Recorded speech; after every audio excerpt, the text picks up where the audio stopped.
And what you realize after a lot of years in your life spent chasing peaks, by partying, by drinking, by having lots of orgasms, by masturbating, by doing drugs, by eating fancy food and owning fancy cars and earning millions of dollars in the stock market, by doing all these things and having these big payoffs, gambling and winning jackpots. All these are sort of dopamine peaks. And they always crash. And they always lead to dissatisfaction because you can't sustain those peaks. That's a trick of your mind, a fantasy to think that you can sustain those peaks. You can't.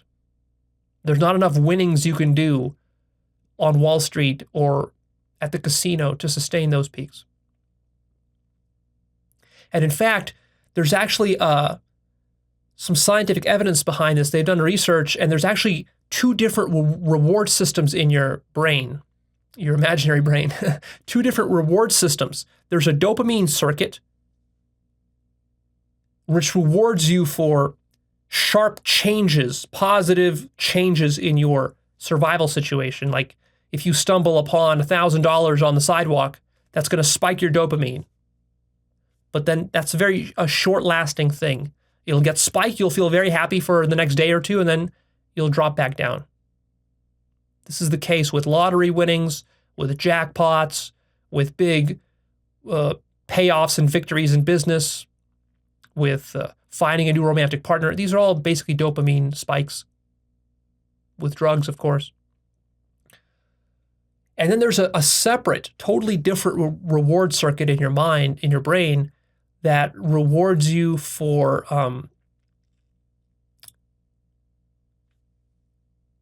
it's not a spike. It's just an even keeled sort of satisfaction that you experience. And that's the circuit that you're developing when you're practicing this satisfaction meditation. The satisfaction meditation is not dopamine based.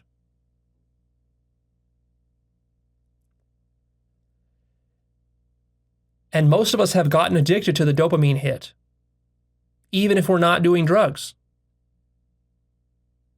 When you're people pleasing, that's a dopamine hit. When you're socializing with your friends, that's a dopamine hit.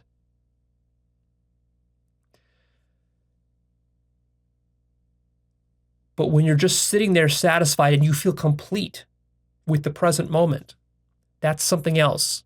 And that can be sustained. That can last.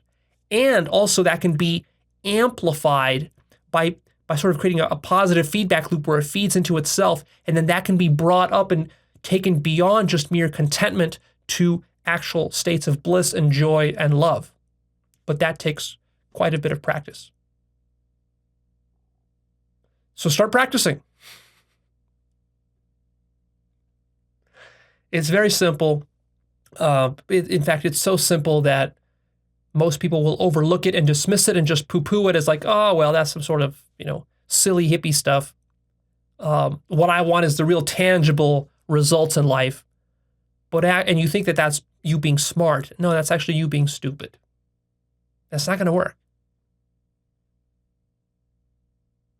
If it worked, that's what I would be teaching you, but it doesn't work.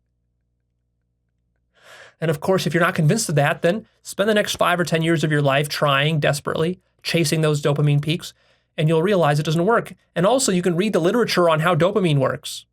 When you read it, they've done animal studies, they've done studies on humans.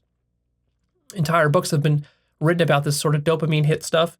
There's a lot of good research on it these days. What you'll realize is that it can't possibly work because that's not how the dopamine system is geared. That's not what it's designed for. The dopamine system is designed to keep you chasing a carrot on a stick that you will never reach. You know how they hold up that carrot on a stick in front of a donkey, and then the donkey keeps chasing it forever, never reaching the carrot? That's kind of like what you're doing with dopamine. That's what the dopamine circuit is for. So no wonder most people are not satisfied in life, because they don't actually practice satisfaction, and nobody taught them the difference between these different kinds of, reward circuits that exist, and the fact that you have to actually build up your ability to be satisfied with just being and existing. That's a muscle that is atrophied for most people, especially these days because, video games, movies, YouTube videos, viral content, comedy, drama, VR games, porn, all of this stuff, this all provides dopamine hits. Gambling, loot boxes, beating somebody in a first-person online shooter like Fortnite. This gives you dopamine hits. And it doesn't last. That's why you always are looking for the next game. No video game has ever satisfied you in your life. You play it for a week or two, and then you're on to the next one, and the next one, and the next one, and the next one. So when are you going to learn your lesson? When are you going to wise up? You see, you need some sort of root solution to this happiness problem. Otherwise, you're going to always be unhappy. Now, even though I say this, this does not mean that you will sit on your ass for the rest of your life and do nothing. I still recommend that you go out there and you work on your business, work on your finances. Don't be a slouch. Develop a strong work ethic and so forth. Develop relationships if you want them.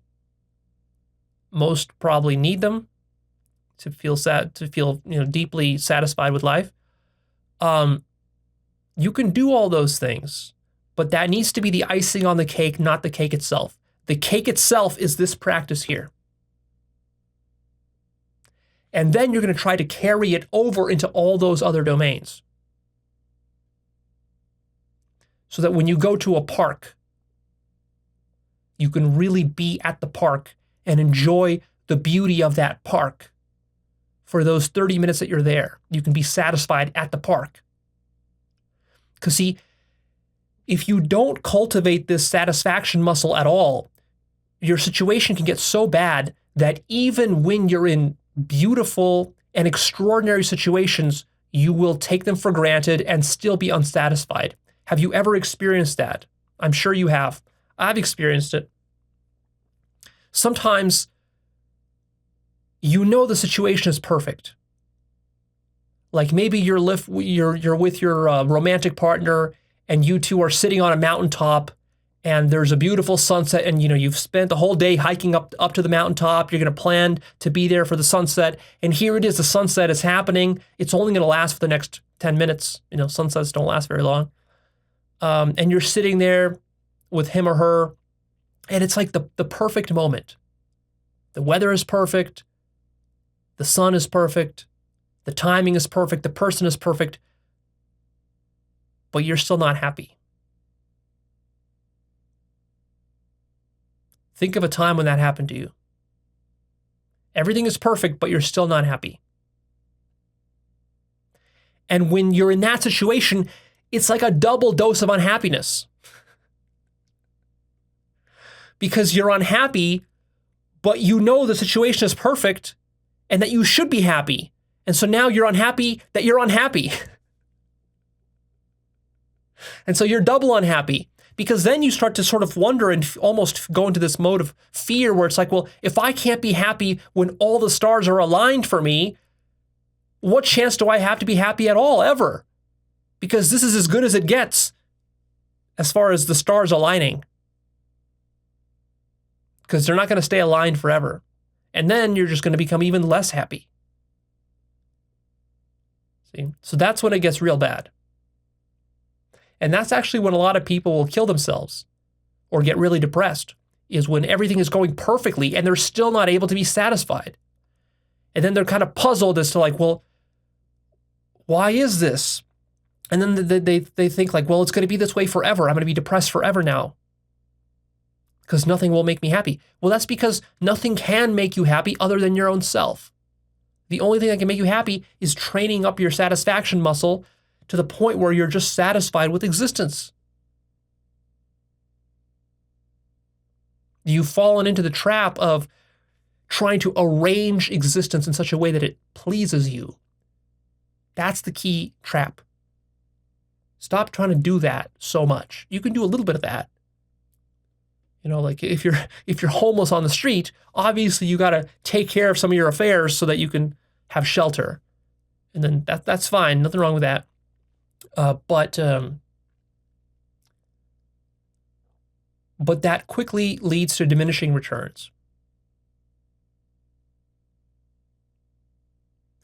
And then spirituality is really just about developing that satisfaction muscle with the present moment, and then carrying that over into every moment of your life as much as you can. You're going to fail at it a lot. It's going to take a lot of practice. But as you practice this over years and decades, you'll become more content with life. You'll become more at peace. And then if you do this seriously, you should start to experience some mystical states and even some satori's and awakenings as you just sit there, not even chasing for them, not even wanting them, but they will start to automatically happen to you simply because you're fully surrendered to the present moment, and the present moment is absolute truth. This is God. This is spirit right here. It's just a matter of becoming more conscious of it.